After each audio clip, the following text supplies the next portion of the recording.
Come stop your crying, it'll be alright. Just take my hand, hold it tight. I will protect you from all around you. I will be here, don't you cry. For one so small, you seem so strong. My arms will hold you, keep you safe and warm. This bond between us can't be broken. I will be here, don't you cry.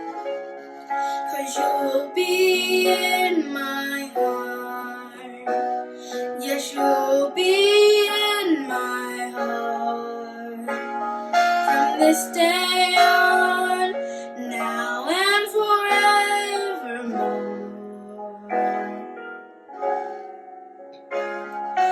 You'll be in my heart, no matter what they say. You'll be in my heart, always.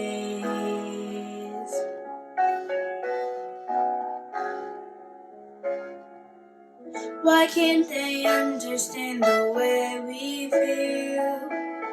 They just don't trust what they can't explain.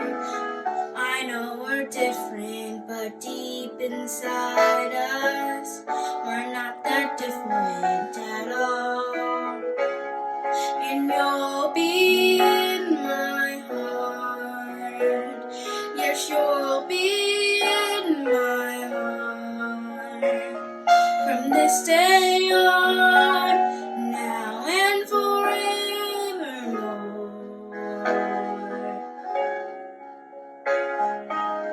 Don't listen to them, 'cause what do they know? We need each other to have to hold. They'll see in time, I know.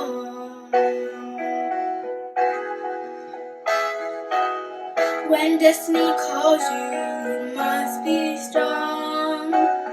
I may not be with you, but you got to hold on.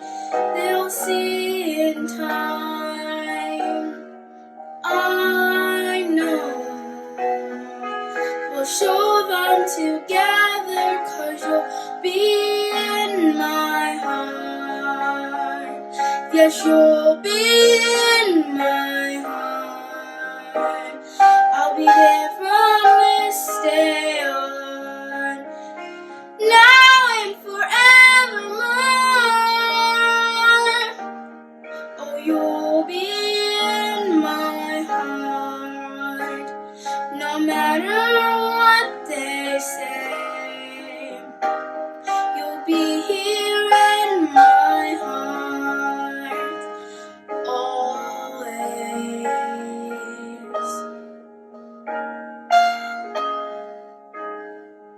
Always.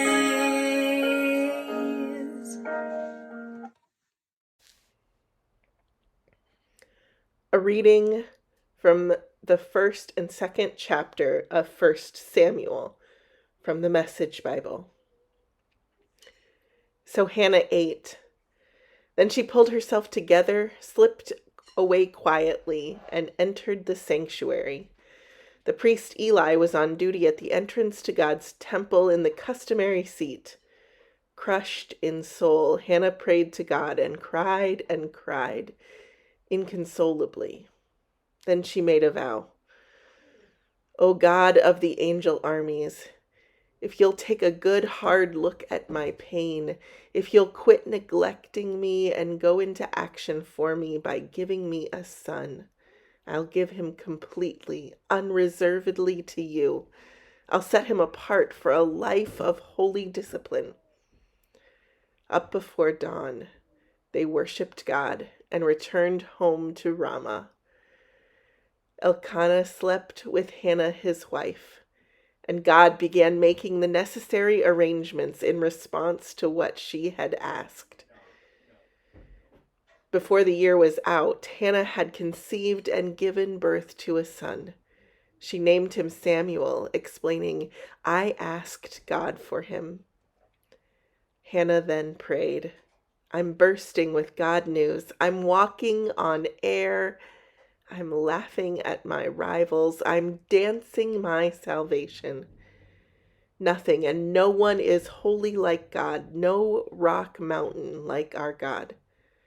Don't dare talk pretentiously, not a word of boasting ever, for God knows what's going on. God takes the measure of everything that happens. The weapons of the strong are smashed to pieces, while the weak are infused with fresh strength. The well-fed are out begging in the streets for crusts, while the hungry are getting second helpings. The barren woman has a house full of children, while the mother of many is bereft. God brings death and God brings life, brings down to the grave and raises up. God brings poverty and God brings wealth.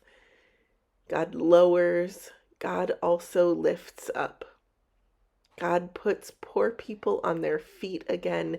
God rekindles burned out lives with fresh hope, restoring dignity and respect to their lives, a place in the sun. For the very structures of earth are God's. God has laid out God's operations on a firm foundation. God protectively cares for God's faithful, step by step, but leaves the wicked to stumble in the dark. No one makes it in this life by sheer muscle. God's enemies will be blasted out of the sky, crashing in a heap and burned. God will set things right all over the earth. God will give strength to his king. God will set his anointed on the top of the world. Here ends the reading. Tonight, as we gather around this story of Hannah and her prayers and Samuel's promised birth and the unfolding promises of God, I want us to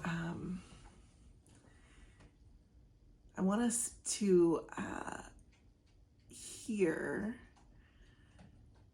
what Hannah is crying out for. This story of Hannah begins with a woman who is struggling with infertility. And she prays to God, and God hears her cry of misery. She asks God to bless her with a son. And if that blessing is granted, she promises to give her son over to God, that his life would be lived for God. And it comes to pass that Hannah does deliver a son, and she names him Samuel because he is a gift of God. And then Hannah prays a prayer of thanksgiving.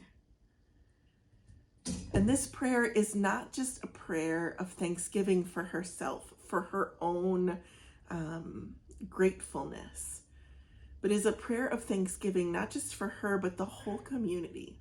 That through the birth of this child, this son, that God is bringing about the unfolding of God's promise and God's kingdom for all of the people of Israel, not just her. And it's amazing, it's an amazing perspective to have in those situations. Now, I really struggle with parts of Hannah's prayer. Hannah prays in her prayer of thanksgiving that God brings death and God brings life. God brings down to the grave and raises up. God brings poverty and God brings wealth. God lowers and God lifts up. That's really hard for me because I am someone who believes very strongly that God does not bring us hardship or pain. And Hannah clearly does not agree with me, and that's okay. But there is some important things that Hannah and I do agree on.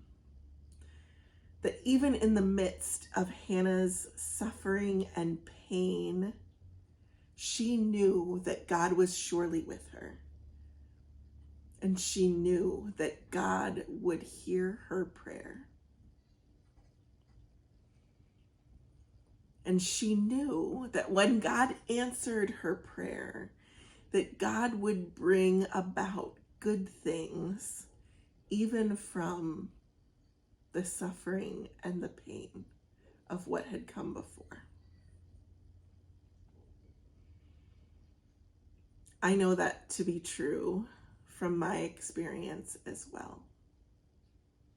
I know that I feel God's presence surely when I am in the darkest of places.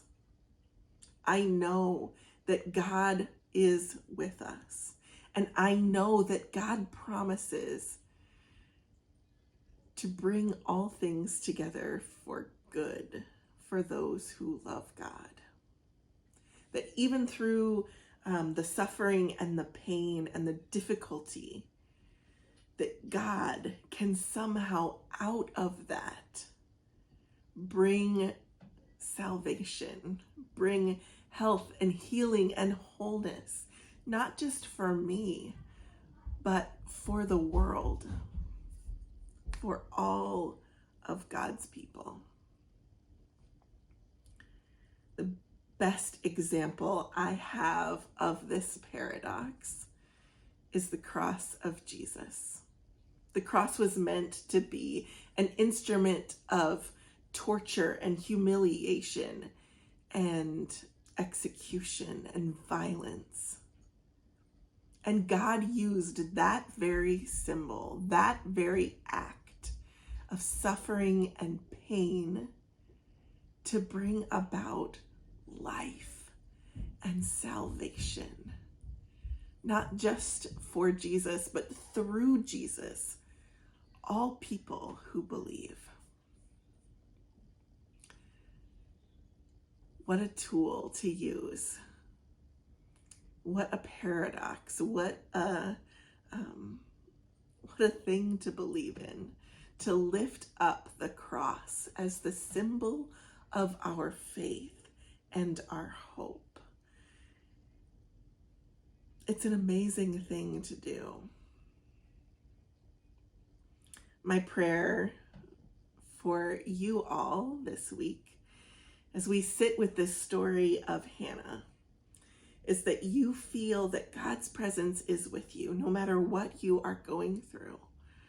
Whether there is loss or struggle or pain or joy, that you know that God is surely with you, that God's promise is to bring about all things together for good for those who love God. And that we can see that and feel that in our lives and know that just on the other side of this valley of shadow, on the other side of that valley is a mountain of God's love and promise. And that from that mountain we can see the good that God can bring out of even the most difficult of times. God is with you, and God's promises are unfolding in your life and through you, the lives of everyone around you, the whole community, the whole people of God. Thanks be to God. Amen.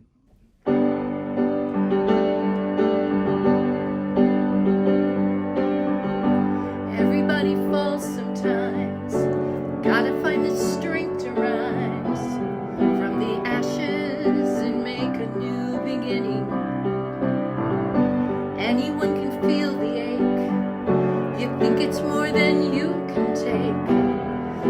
just stronger, stronger than you know. Don't you give up now, the sun will soon be shining. You gotta face the clouds to find the silver lining. I've seen dreams that move the mountains, hope that doesn't ever end, even when the sky is falling. I've seen miracles just happen, silent prayers get answered, broken hearts become brand new. That's what faith can do.